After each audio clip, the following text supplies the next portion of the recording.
Hey, it's Diana and Susanna, your favorite global health scientists. And you're listening to Global Caveat. Today, we're going to talk about something we see in the news all the time, stem cells. You may have heard about how stem cells are used to treat diseases or used as anti-aging treatments. We also get real and talk about the risks and limitations, like bone formations in your face or even death. But before we get started, we do want to thank all our supporters who make Global Caveat possible. We appreciate your shares, your money, your subscriptions, and your reviews. You can also become a contagion by signing up as a patron for as little as $1 a month. This season, we have new content on Patreon. We will be hosting 2 Q&A sessions every month, one with us, your favorite scientists, and one with different guests we've had on the show. If you have any burning questions, requests, or things you'd like to ask with the privacy of anonymity, this is for you. Now let's dive in. On today's episode, we'll be talking with Naomi Koh Belic, a stem cell researcher based out of Australia.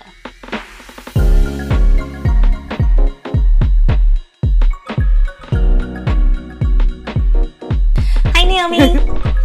Hi, everybody. Hi. Hello. I'm so happy you're here. It's a great conversation. I'm so happy to be here too. Yeah. So, to start off, let's do a short introduction about yourself and then some contact info that people can reach out to you if they have any questions. Oh yeah, my name is Naomi Koh Belic. I'm doing my PhD here at the University of Technology, Sydney. I am past my 3.5-year mark and I am so close to submitting.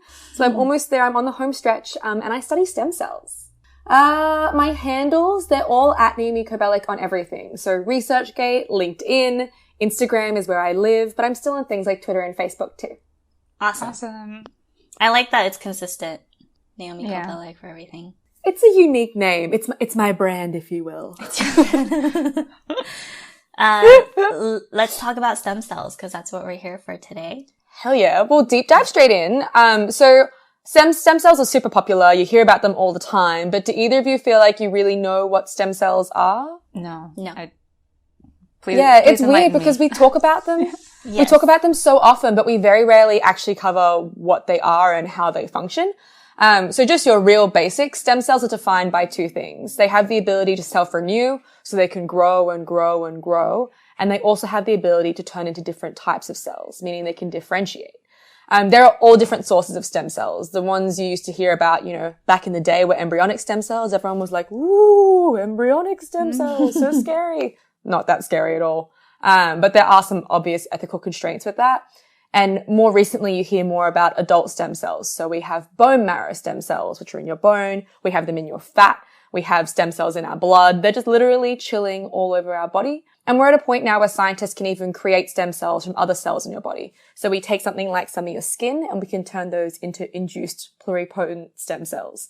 It's a huge mouthful of a word, but they're really, really cool. And the cool thing about them is they're great for research purposes because you can grow them indefinitely. Mm-hmm. Whereas things like those adult sources I mentioned before, like fat stem cells and bone marrow stem cells, all of those, you can only grow them for a limited amount of time. Yeah. Okay. So my exposure to stem cells was in high school. I had a friend who had an injury. I think it was her ankle. Yeah. And she had surgery and then she had mentioned that she was getting stem cell treatment to regenerate some of the dead tissue or I could be totally botching this. But the main takeaway was essentially she had something that wasn't regenerating well to help her heal. And so then her doctor was using stem cells to help that regeneration process so that she could heal better. And she was an athlete. So that's also why she was more pressed to rehabilitate back to her prime condition so that she can go back and do her sports. But I don't know if that's total crap or if there's some validity to that because I have also heard from people say that's really dumb. That's not really how it works. Yeah. So whenever you hear about stem cell therapies, in my head, this little red flag pops up and it's waving there frantically and you need to really get more information because they're pitched as this golden cure to everything. Like they're going to come in and fix it all. And in theory, that makes sense because these cells can replicate, they can grow and grow and grow. And then because they can turn into different types of cells, they have the potential to repair or even replace damaged tissue. So that's why we're so excited about them in the clinic. But the reality is, with the exception of stem cells from blood, all other stem cell treatments are still in research research, preclinical, or clinical phases. And we have to move through those phases to make sure that we know that the treatment you receive is firstly safe, and then, of course, that it actually works.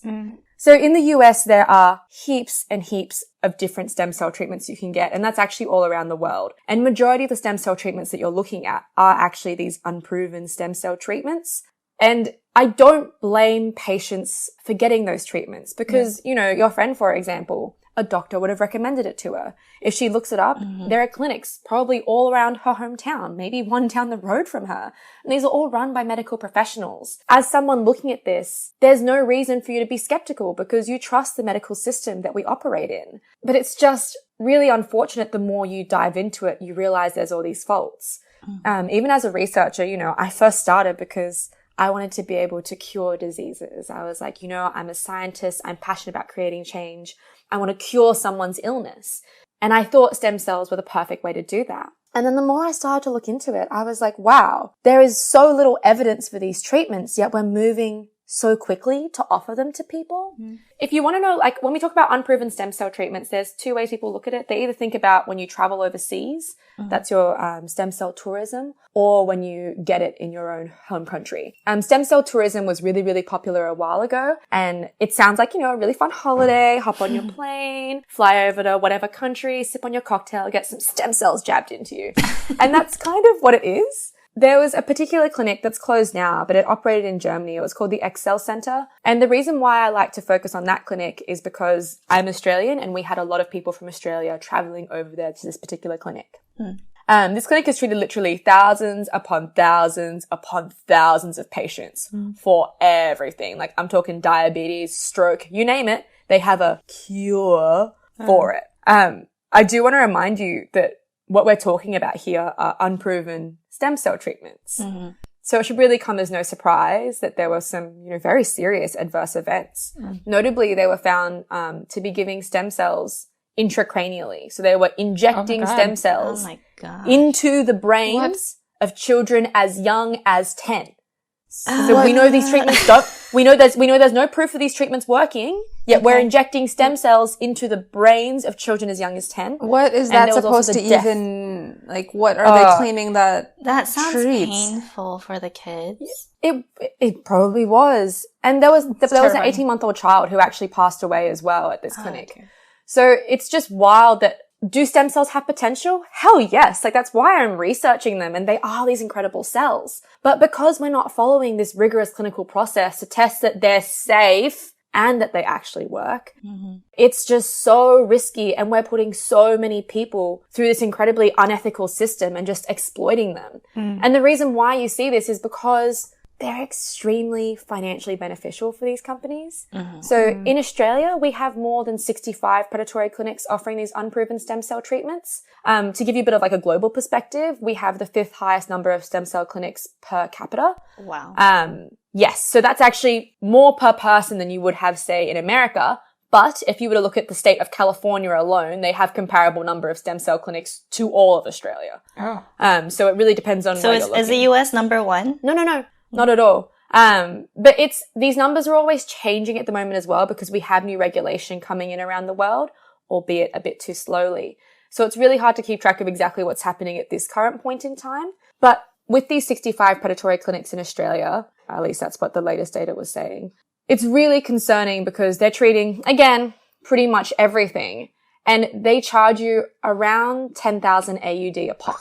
So you get one lot of injections, $10,000. And you're told if it doesn't work, you're encouraged to try it again and again and again because sometimes it doesn't work the first go. So you have these people that are often desperate. They find this treatment that gives them hope. It sounds incredible. It is offered by medical practitioners. It's in these real clinics. There's no reason for them to have red flags. So they go and get this treatment and they're told if it doesn't work to try again, to try again, and to try again. And maybe, look, by this point you spent $30,000, $40,000. Yeah. Maybe you have a disease that limits your ability to work. So perhaps you didn't have that much savings there. Maybe you had to crowdsource that money or borrow that money from family members. If you've invested $40,000, $50,000 and then you've suddenly realized this treatment isn't working and you found the resources to explain that these are unproven stem cell treatments, I can understand why people don't go out and talk about it and why we don't hear about it, because there will be a lot of guilt and shame with that when it's not at all the patient's fault. But I can understand how they've been like roided by this really unethical system. So I have a question. You mentioned that there's two different types that we can talk about stem cells. One where they kind of morph and change, and the other one was what kind again? So there's all different types of stem cells. Okay. I mean, primarily you can think about it as like the ones you get from embryos, the ones you get from adults, and then the ones that we create in the clinic. Okay. And all of those stem cells have the ability to grow and self-renew, and then also the ability to change into different types of cells. Okay. But that's called their differentiation capacity. So they can, for example, embryonic stem cells can change into pretty much anything you want, whereas adult sources of stem cells have limited capacities to do so. Okay. So for someone that just doesn't has like zero knowledge on like how cells work and what stem cells are and everything. So stem cells essentially, where do you source the stem cells? Where do they come from? It depends. In these unproven stem cell treatments, we saw a really huge peak in how often people were getting these treatments when they realized they could get them from their fat. So those are your adipose stem cells. Those are the ones I actually study. And the reason being that, people go for liposuction for cosmetic reasons anyway. If they thought that such a minimally invasive procedure could yield them a cure to their disease, you can understand why it's so popular. So like my cells, right, like the cells that I have in my body right now, they can serve as stem cells. Okay. So now we have like functioning stem cells all over us as we're just sitting here chatting. Okay. Now if I had some kind of disease, like let's say I have some kind of cancer, and then I went to this clinic and they're like, we can give you stem cell treatment to treat your cancer, cure your cancer. And it'll be good because we'll take healthy stem cells from your body and inject them and target your cancer cells. Now that sounds really like shady to me because that sounds a little weird, but that's because I have a little bit knowledge of how cancer works. But if you inject stem cells into a body where your cells aren't functioning the way that they should be, is there even a possibility for those stem cells to then change in a way and start multiplying and look like cancer cells as well? So I'm going to answer that in two separate ways. Okay. First of all, the example you chose of using stem cells to treat cancer, that's actually one of the only successful stem cell treatments you have. So when you were going to pick a disease, I thought you were going to say, I don't know, you can honestly pick any disease from a hat, and I would have been like, boom, unproven stem cell treatment proved my point. And you said cancer, and I was like, God damn it. But that's just it. When we talk about blood stem cells, your hematopoietic stem cells, we have incredibly successful hematopoietic stem cell treatments for cancers such as leukemia and multiple myeloma. So in that sense, a lot of those cancer stem cell treatments often are very well researched and very well proven. Okay. So there's that part. The second part we should answer, maybe I'll give you a different example. So we'll use multiple sclerosis. There's a clinical trial, honestly, here in Sydney where they're using stem cells to treat multiple sclerosis. But we have to understand we aren't just taking stem cells, putting them in and hoping they're going to work, because this is a full disease system. You can't just chuck cells in and be like, go for it, fix the problem. Instead, what we actually do is they want to wipe out everything that's there. So the treatment you receive is coupled typically with a chemotherapy. So you want to wipe out and clear your system. And then the idea is you're providing stem cells to replenish that system. I see. So these stem cells don't have this innate magical ability to hone in wherever they need and solve the problem. And that's another problem with a lot of stem cell treatments that we see. They aren't really targeted. They're just taking cells and putting them into you. In fact, there was this loophole in Australia where you used to be able to just get fat in the clinic, extract stem cells and put them back into the patient. And you're not even growing the cells. So you're extracting such a few number of cells. You're putting them back typically into their bloodstream. And it's like, what do you think that's going to do? Like, what you have to get a treatment to work. There are so many variables we need to consider. Is it a targeted treatment? Are we putting it in the right place? Are we giving you the right quantity? Are they coupled with the right treatments to make sure they actually work? And because these unproven stem cell treatments aren't going through this clinical process, we don't have the answer to those questions. Yet we have all these claims that they're successful. So all these patients, instead of being enrolled in these proper, rigorous clinical trials, are going ahead and receiving these treatments, which probably aren't going to work, have the potential to really, really harm them. And then the scientific industry is really struggling because we aren't collecting all that data that we need to actually create real discoveries. I'm confused as to why there seems to be so little regulation around those predatory clinics, Because you think about something like vaccines, and before a vaccine goes out into the public, there's so much rigorous research and trials that go into it. So if you look at something like stem cells, where you're also injecting something into your body, why the lack of regulation? Yeah. So the main reason why there's a big lack of regulation is because we're typically working with autologous cells, meaning they are your own cells. So for example, if I wanted to move my ass cheek to my face, I could do that. There's no law that says I can't do that with my own body. Yeah. And it's the same principle here, where if I'm extracting stem cells from my fat, legally I can use them in my own body. And that was kind of the regulatory loophole that everyone was functioning under. And then different countries have different laws coming into place that have different limitations. For example, in, I think it was August last year in Australia, the TGA released this new law that limits direct-to-consumer advertising in Australia, which is fantastic because that's a big reason why it's such a huge problem, which is great. But, you can still get these unproven stem cell treatments, and a quick Google search will also show them to you as well. So we're making the first steps, but as a global community, we have so much further to go. Okay. Yeah. I have this other thing that I've been thinking about because I recently saw this, and because we've just talked mostly about like injected stem cells.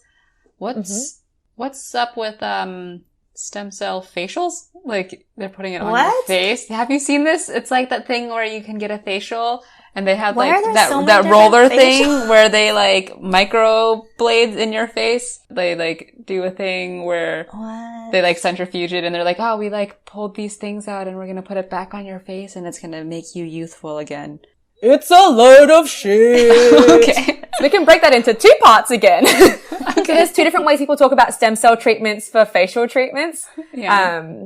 You either have the ones where like you buy, your face cream or your face wash and it says like contains stem cells. First of all, what stem cells? Like, are they talking about cells from a plant stem? Because you can still call them stem cells. You know what I mean? Like there's this one my friend was using, I can't remember the brand, and she was talking about how it's like, it's been really great for her for other reasons. Yeah. And we were looking at it and I was like, bruh, have you read this? It says it contains like, not a magical mix, but something like that to that effect, our unique novel mix of 6 rose stem cells. And I was like, 6 rose stem cells? Like, what does that mean? Does that mean you got 6 different rose breeds and took their stems and made a mix of their cells? Or have you got 6 cells from the stem of a rose and then put them into this cream? Like, I have no idea what you're even selling. Yeah. But because people attach stem cells with, this incredible rejuvenation process, they're able to sell more of their product by saying that. And then you have the other side of it where people are trying to actually put stem cells, like actual stem cells, onto your face or inject them into your face, whatever it may be. Yeah. And those can get really risky. So there was actually a case, and this isn't well documented because remember, when we're doing things outside of clinical trial, we don't have this rigorous process to actually figure out what's happening. Yeah. We find out through freak cases that choose to come forward. And there was actually a woman who had anti-aging facial treatment with stem cells, and she had this clicking, that little clicking that was happening in her face. Couldn't work out what was happening. And they were actually found to have these little bone formations in her face. And I don't know why we're so surprised by that, because stem cells have the potential to turn into a plethora oh my god, stop. How do you stop that? I mean, I don't know. That's something that's very annoying and scary, but trivial. I mean, in Florida, there were 3 women who underwent fat stem cell treatment for their macular degeneration, and all 3 of them went blind. Here in Australia, just across the bridge from where my university is, there was a woman who underwent fat stem cell isolation, but the treatment she was meant to get had no evidence it would improve her condition, and she passed away from complications of the surgery. So we have this full level of dumb, scary formations in your bones to people going blind and people actually dying from these unproven stem cell treatments. Like, it is just so wildly unethical, and we just don't know enough about them. I'm still creeped out by the things in the face, the bones in the face. I can't. I haven't stopped thinking about it since you said it. Oh, yeah. Why? How did this stem cell thing become such a sexy thing for the public? I mean, it sounds really awesome. Like you said, like this idea of regenerating and like fixing things. It almost sounds like this magic fix, but I'm just wondering, how did it go from, here's this like scientific idea that we could try using in clinical trials or whatever, to this like craze essentially, where people are like, I have to get this because it's the cure for everything? Money. The answer is money. It's because there's so much money to be made there that it's so easy. You have these vulnerable patient populations who are looking for hope. You provide them with that hope and they open up their wallets for you. I think the real reason why we see this happening is because there is just so much money to be made. And we know in any industry, there are always people there waiting to exploit that and take your money. Who's the butt face that started the exploitation? I just want to find that person. I mean, there's so many of them. And even if you look at it, I think some people actually are quite well-intentioned. So we're talking about what's happening, really predominantly what I'm talking about is what's happening in Australia, and that's quite similar to what's happening in America. But my main expertise is Australia, obviously, because it's where I am. It's what I know the most about. And we're trying to introduce more laws to, I guess, protect people. And you see places like Google as well, who've now limited advertising from unproven therapies, which is great. So we're making all these great steps. But then we look at other countries like Japan. Now, they are just at the end of this 5-year, essentially regulatory free-for-all, where their government has reduced regulations to encourage people to try and find these therapies. And when I first started in this particular field, I saw the model in Japan. And at the beginning, I was like, wow, what a great way to have innovation. What a great way to get things to patients. This is going to really spark a lot of potential therapies.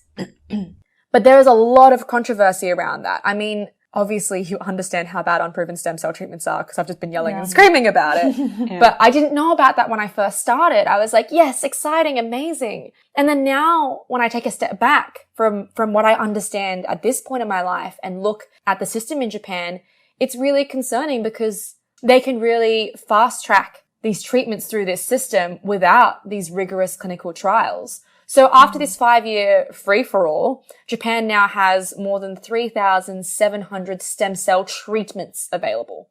That's 3,700 different treatments. Yeah? That's insane. Yeah. And then if you actually come up with that many?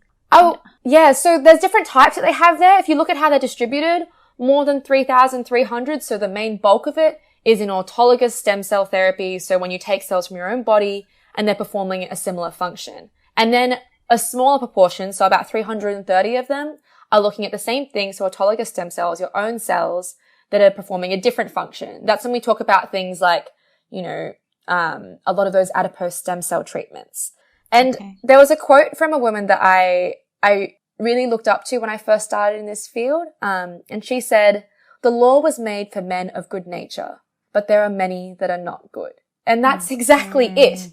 If we are all people who are looking to benefit everyone and improve their conditions, then of course a system like this makes sense. But as we know, the world is trash. People are looking to make money and they're looking to exploit people. And having this system is really concerning because while all of these therapies are available, we're really putting that Japanese population at risk. Yeah. Yeah, it's really, really frustrating. And there are particular centers that are claiming their treatments are so successful that they don't need any of these clinical trials because the data they have is so promising. Yet the Japanese government is actually discouraging them to publish these results. So there's no tangible evidence for the patients or for the scientific community. So it's really, really concerning. And having, you know, this hotspot in Japan of innovation, you know that's bringing in money. Yeah.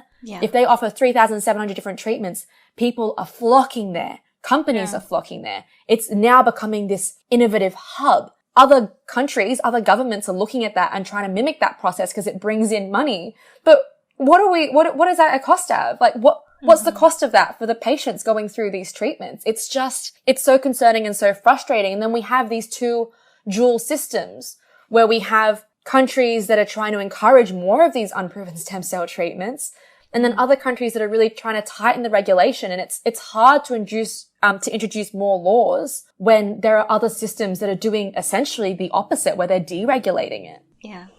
So what do you suggest for someone who is looking for treatment for any kind of condition, and then there's just so many predatory clinics out there and predatory doctors? Yeah. So if I went in to get treatment for something, like what are some things that I should look for? Or I guess what kind of questions should I ask to make sure that I'm not getting some kind of weird treatment that's not proven or anything?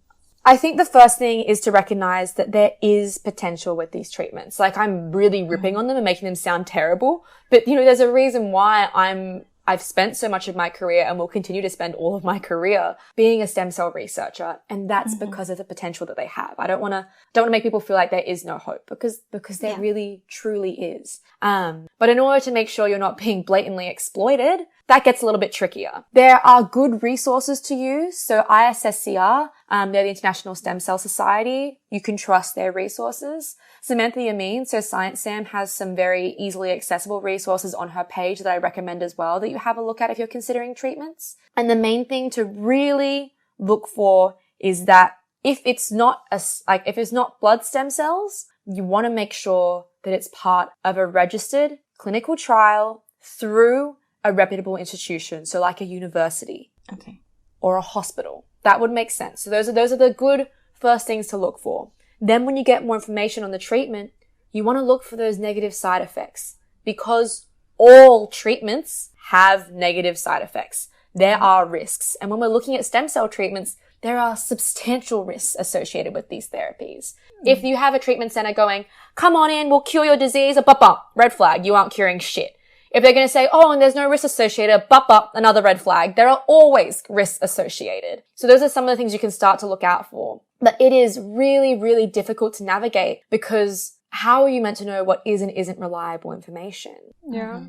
So I think understanding what sources are good, so ISSCR is great. You'll find ISSCR can link to specific organizations in your own country of origin as well. So I would trust ISSCR. If you're looking at this first glance, then Samantha Yamin's resources are really, really great as well. And then moving forward, you just want to keep on looking at and collecting all those red flags and making sure that if you decide to have this treatment, that you are making an informed decision and you have all the information that you need and you know who you're working with, where it's going to be, what the risks are, what your actual treatment is. So a lot of the time we find that people receive these stem cell treatments, they couldn't even tell you what type of stem cell they have, let alone how it's being administered or how many cells they're receiving. And this is the type of stuff that you really need to know, and you shouldn't be afraid to ask those questions. If people are hesitant to give you that information, then that's another red flag.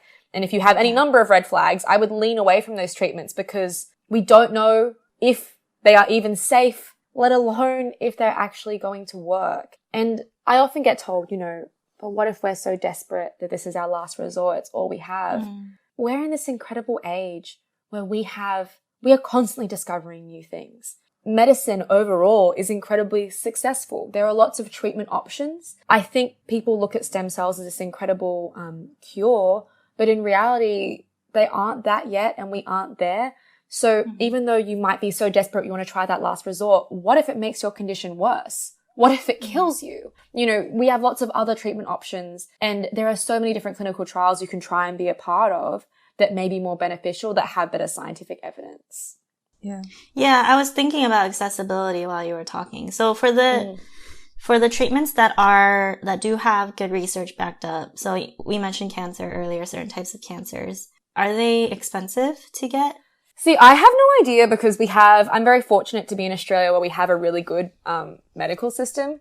My mum actually had open heart surgery and didn't pay a cent. So I've never really had to think about... What is this world you live in? Yeah, I've never really had to think about the cost of treatment. So when it comes to something like that, I honestly wouldn't know because I've just been in a very fortunate system. Yeah. Sure. So besides cancer, what other ailments and maladies are proven to be take this on with a grain of salt. Yeah. But when it comes to replacing skin, it works pretty well. So if you have a severe burn or chronic wound, stem cells are used to replace skin. But there are so many different ones on the market that some of them are really great and some of them still require more research. And they're also used for some blood disorders. And we're getting there. Like we have a lot of stem cell treatments moving through those clinical trials. Like the one I mentioned that comes out of the hospital just down the road from my university. There are so many exciting things on the rise and popping up. But I can't help but feel frustrated at how much more there would be if we were actually working in a properly regulated system. Yeah. Yeah. What do you hope it does in the future? As in stem cell treatments in general? Well, I hope they can actually reach their full potential. And I really I don't know if this is going to happen, but I would love to see things to be better regulated so that I can go out and talk about the exciting aspects of stem cells. There is so many incredible things that we're doing with them as a research model in the clinic. But I'm always hesitant to share those stories because we already hear so much of that in the media that I'm so concerned I'm going to keep on contributing to this excessive hype rather than providing people with realistic hope. So as much as it's like my personality is bubbly and happy, that's what I do. But I prefer talking about the risks so I can reshape people's understanding to actually have that realistic hope about stem cell therapies. But my hope would be one day to not have to do that because there is so much exciting science that I want to be able to talk about. But I can't have that conversation because it's just on my conscience that someone will only hear that and not hear my other work. And then they might move forward with getting that therapy when realistically they shouldn't be. Yeah. So, I don't even know how to ask this question because I don't even think you know the answer, and maybe a future guest will know the answer. So like a lot of the issues are around like ethics, right?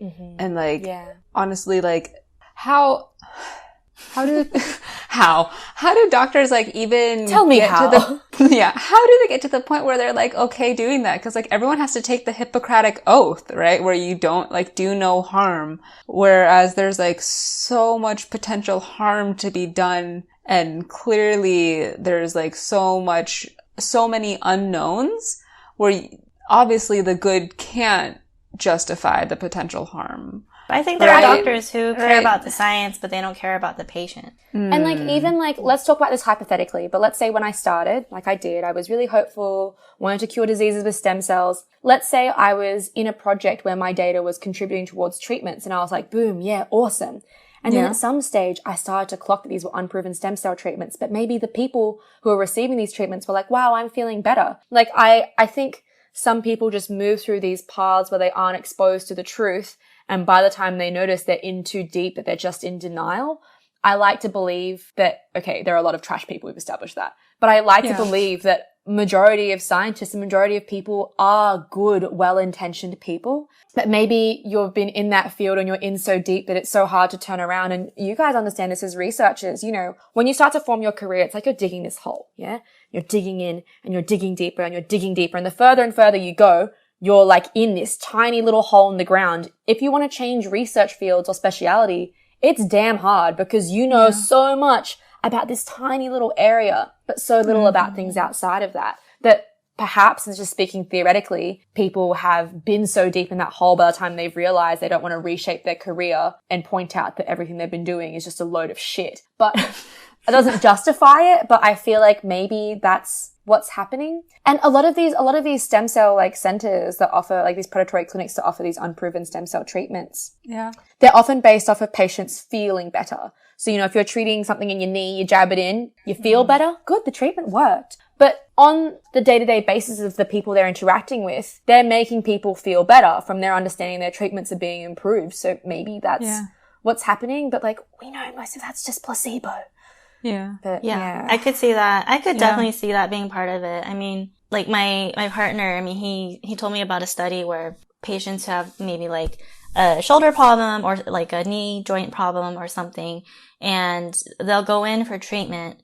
And if you just pretend to give them an injection versus actually giving them an injection, even if it's just pretend, like just having that like jab, it makes them think that they're getting better. Yeah. And so then they feel better. And so I was going to ask that too. Like, what if there are just so many treatments out there where they inject like this insignificant amount of stem cells, but they get charged, I don't know, 30 grand, 40 grand for it per injection. And it ends up doing nothing, but then the patient just feels better. Yeah. So like there's obviously, I think if there were no risks associated and people were just spending money to feel better, it's like, you know what? I don't really care. The same reason why like my mum takes vitamins and I'm like, you have expensive piss, do what you want. It makes her feel like she's being healthier. She's feeling good. The vitamins she's on she's not stopping the medication she's already taking. She just takes them supplementary and they don't interfere with the medications that she's on. So I don't mind. She can do whatever she wants and spend her money. And she thinks she's feeling better. But the difference with these stem cell therapies is that there are huge risks and they could be potentially lethal. And that's a problem where we're exploiting people, we're taking their money, that's already bad enough. But it's like, you could be really harming them or killing them. And then it's just so incredibly unethical. And I don't really, I don't fully understand how we got here. But then I take a step back and I look at the world and I'm like, no, I get how we got here. Yeah. People are just greedy. But there's a lot we can do to change it. And I think one of the first things is sitting through this conversation. Like the three of us were having a chat beforehand. We're bubbly, we're happy, we love chatting. This conversation feels different. It feels heavy and dense, but allowing yourself to sit in it, to experience it, to understand it, you're already making leaps and bounds. And then if you can try and introduce people into that conversation and start educating one another, that's the only way we can make this change. And I understand why it's slow, because it's difficult and it's hard, but it's something we all need to try and be a little bit better at. Yeah, I think it's like always interesting how fast, not just stem cells, but like a lot of different fads and stuff like take hold, and they're potentially really dangerous or harmful, but then it takes so long to undo them. Or like, it's the same with like policies and like other types of politics and different things, like not just like health policies, but like just in general politics, right? Yeah. So it's like, oh, we implemented this thing and oh shit, that was bad, but I don't know how to undo it. It's going to take like 5 times as long to undo it. So. And like, no matter how much evidence you have, you don't always see change. Let's take climate change, for example. You can't get more evidence if you wanted to. I mean, we can, but you don't need more evidence. The evidence is there. Like you can't argue with that evidence. And yet we aren't seeing policy change that reflects that. So it's the same thing that we're seeing in this industry, not to the same extent, but we're building up evidence against this, but we're not going to see, or we're trying to see policy change, but it's not going to be a quick fix. So while policy change takes its sweet ass time getting there, and I desperately hope it does get there, I think the best way that we can actually act against these unproven stem cell treatments is to educate one another. Because if you look at places like US, Australia, and Canada, the perception is that most people perceive stem cells to have far greater benefits than risks. And that is not the case. But if we can start this conversation and talk to one another, educate one another, we can get in there before people are even getting those treatments. We can help them make informed decisions about their own health. And that's where I think I push for change the most, because I know policy takes time and there are other people working on that. And that's great that they're working on that. And we are seeing legislative changes, but I think we really need to work on that public perception as well. Yeah. I don't know if you would know the answer to this question, but so far we've talked about various countries. So we talked about Australia, the US, you mentioned Canada, and you talked about Japan earlier. So all these are high income countries with a lot of resources, which is also why I'm assuming why there are also a lot of predatory doctors and clinics who are reaching out to vulnerable populations to, extract and exploit money. Yeah. But what about in like low middle income countries? They're still rampant there as well. Okay. Yeah. And is it kind of the same idea? Just people going in, setting up these clinics, exploiting people? Or because I'm wondering, I know there's that part of the exploitation, but I also know science can be exploitive too, where they try to do clinical trials without informed consent. And I'm wondering if there are cases that you know of where they've tried to do stem cell trials with populations anywhere in the world without getting informed consent. I don't have one off the top of my head for that, but I think in this particular field, it's not hard to get informed consent. So I feel like this is probably less of an issue here because people want to sign up for these treatments. Like, no matter where you're looking, they're like, yeah, stem cell treatment gonna cure me. So I think the issue's less around informed consent, but we find these treatments all over the globe. And whether those predatory clinics are targeting their own population or if they're trying to get people to come in through stem cell tourism, there's money to be made either way. Yeah. Okay. So that's why it's such a huge global problem everywhere. That's my cat meowing. I'm so sorry. Hi, Rufus. But I mean, part of informed consent is actually understanding it. So, like, just because they're getting a waiver, tell you that you can die from this? So there's a lot of problems with predatory clinics around the globe as well, where they don't necessarily disclose the risks because they're saying that there are no risks associated. So in my mind, that is unethical, and then you're not receiving actual informed consent. But that really comes down to legislation in each country. And because the popular opinion is that these treatments have more benefits than risks, then people aren't really, they're not expecting to see any risks. So when they don't see them, they're like, good-o, they sign up, get their stem cells in them, and then you just hope that treatment doesn't actually harm them. Man, that's a lot to think about. Yeah. Because it's heavy. It's because like people question pharmaceuticals all the time, right? Because we've been able, I guess it goes back to like education and like media and like society perception of it, right? Where people are like, they've now been more conditioned to be like, oh shit, like a lot of pharma things aren't good for you. Like some of things are just like, some medicines aren't good for you. Like some are fine. And like, that's because it's just been in the news more and more and more and being like, oh, maybe I'm being over medicated. Like I don't need that. But you'd never hear anything about stem cells or stem cell clinics in the same way. Although they're like clearly manipulating research the same way that like sometimes pharma manipulates research, right? Like that's like sort of operating on the same border of ethics versus monetary gain and financial gain, but they're not publicized the same way that big pharma is. And, there are a lot of people from the flip side, there are a lot of people who have particular conditions or have children with particular conditions where they're just so desperate and they are really sick and tired of how slow our system is. And it is. Moving through clinical trials takes forever. So from their personal perspective, they want to see it less regulated. So there's more treatments becoming available. So there's more being tested so we can work out what actually is successful.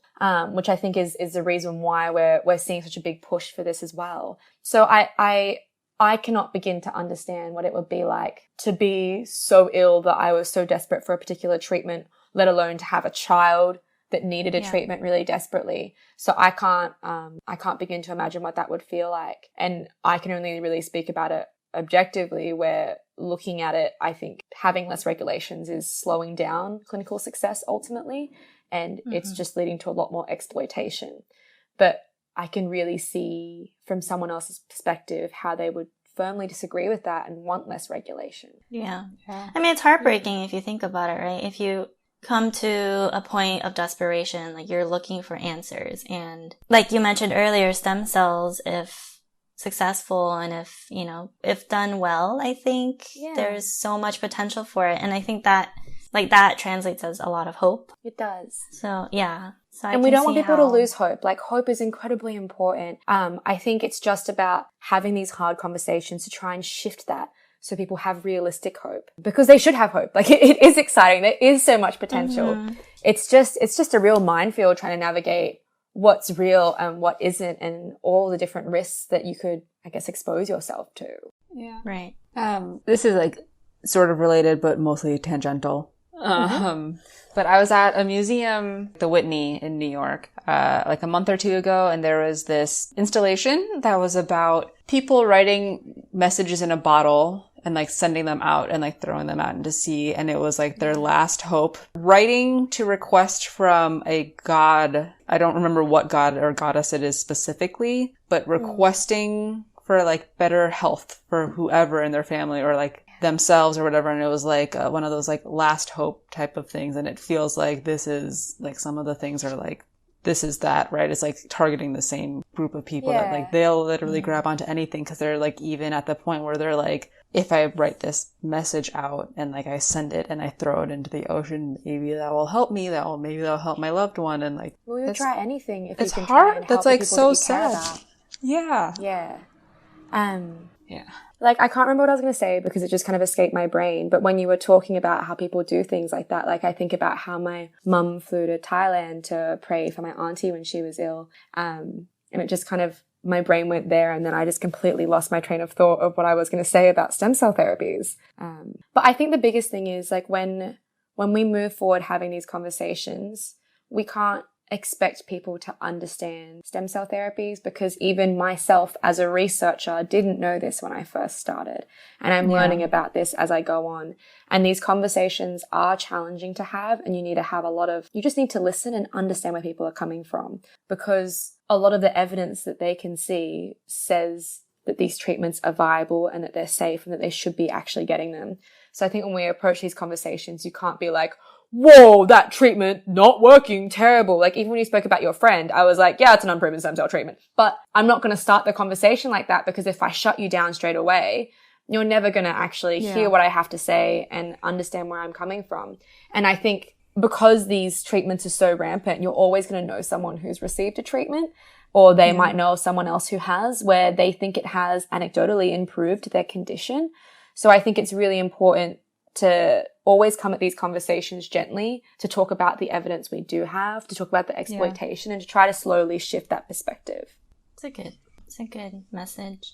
Yeah. Is there anything that we haven't touched on that you really need to get out there or want to share? No, I think because this is really focused more on global health, I focus more on the treatment aspect. But there's so many exciting things in the research world. Did you want to know a little bit about those? Sure. Yeah. Okay. So this is obviously like my little area that I live in. I'm a little researcher. So you can extract stem cells from a person and then you can grow them. So you can grow them in a single layer. That's what I do. So you get your stem cells out, they stick down to the bottom of the plastic, and then you submerge them in this liquid that contains all the nutrients they need. So it's easy to grow and expand them. You just change that liquid. And because you can grow this single layer of cells, you can study them scientifically, which is really cool. But we can also create these 3D models called organoids. And as the name suggests, they're pretty much these miniature versions of organs, which is super cool. So for example, we have cerebral organoids. And it's great to have things like that because it's really hard for us to study human brains. I can't just crack your head open, have a look, and chuck some drugs on it, yeah? Not really the way it works. Whereas we can create these miniature versions of these organs, or, specific parts of these organs, that we can study in a dish. And that's great for understanding how our bodies function, but also because we can get these stem cells from patients with diseases, we can create these little miniature disease models. So now, not only are we understanding that particular cell, organ, whatever it may be better, but we're now understanding that disease better, which opens up potential for novel drug targets. And the cool thing is, if you can actually discover novel drug targets, guess what you tested on? The disease model you've already created. So it's just a really cool way of understanding ourselves and the diseases that are a part of us as well, and then figuring out ways that we can get treatments into clinic quicker. So stem cell research is just this amazing hot pot of excitedness. Like I froth so hard at stem cell conferences because there's so much cool stuff everywhere, and there's so many different ways we can use stem cells as a research model, which is just so damn exciting too. So that's also contributing to public health as well by fast tracking the discovery and then actually implementation of treatments too. And it's also important that when we talk about testing drugs, a lot of the time when we move through clinical trials, things fail on mice. And then we don't move further with them. It's really important we recognize mice and people are different. So while stem cell research isn't all the way there, we're moving closer and closer towards having these human ways of testing different drugs. Not to say that you can test an organoid, then shove it straight into a person. Not making leaps and bounds like that yet. But we're getting closer and closer and moving in that direction, which is really exciting too.